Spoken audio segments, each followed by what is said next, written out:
ರಾಜರ ವಂಶದಲ್ಲಿ ಋಷಿಯನ್ನು ಕೈ ಹಿಡಿದು ಬಂದಳು ಗುಡಿಸಲಲಿ. ಪತಿಗೆ ತಕ್ಕ ಸತಿಯಾಗಿ ಇರುವಾಗ ಸಂತಸದಿ ಶಾಪಕ್ಕೆ ಗುರಿಯಾಗಿ ಮನಸ್ಸಿನ ಚಂಚಲದಿ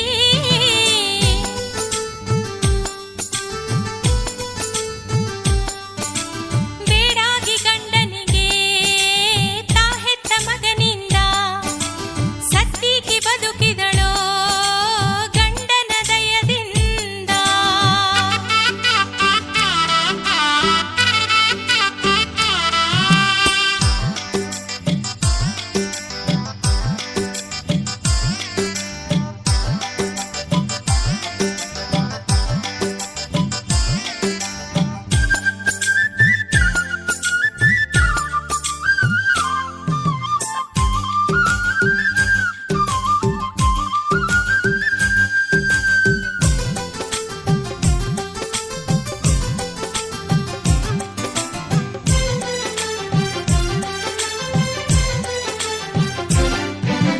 ರೇಣುಕರಾಜನ ತಪಸ್ಸಿನ ಫಲದಿ ರೇಣುಕೆ ಹುಟ್ಟಿದಳು.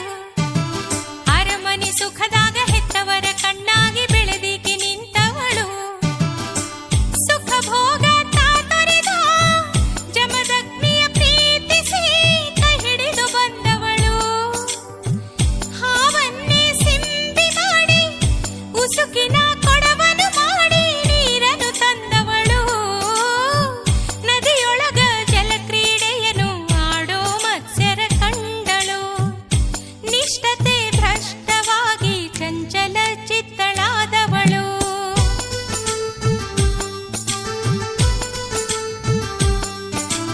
ಹಾವಿನ ಸಿಂಹೋಯ್ತೋ ಉಸುಕಿನ ಕೊಡವಡಿತೋ ಗಂಡನ ಕೋಪಕ್ಕೆ ಶಾಪಕ್ಕೆ ಗುರಿಯಾಯಿತೋ.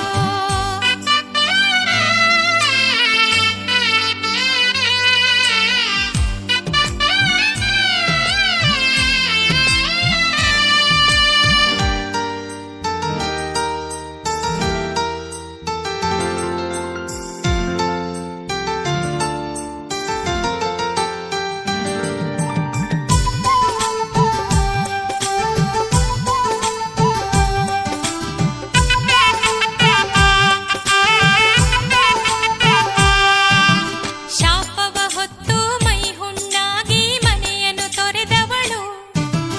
ಎಕ್ಕಯ್ಯ ಜೋಗಯ್ಯರಿಂದ ಶಾಪ ವಿಮೋಚನೆ ಪಡೆದವಳು. ಇತ್ತ ಮನೆಗೆ ತಾ ಬಂದು ಮತ್ತೆ ತನ್ನ ಗಂಡನಿಂದ ದೂಡಿಸಿಕೊಂಡವಳು. ಮನೆ ತೊರೆದು ಹೋಗದೆ ತಾನೇ ಹೆತ್ತ ಮಗನಿಂದ ಹತ್ಯೆಯಾದವಳು. ಮತ್ತೆ ಮಗನು ಬೇಡಿಕೊಳ್ಳಲು ತನ್ನ ಪತಿಯಿಂದಲೇ ಬದುಕಿದಳು. ಇಂದು ಜಗದ ತಾಯಿಯಾಗಿ ಏಳು ಕೊಳ್ಳದಲ್ಲಿ ನೆಲೆಸಿದಳು.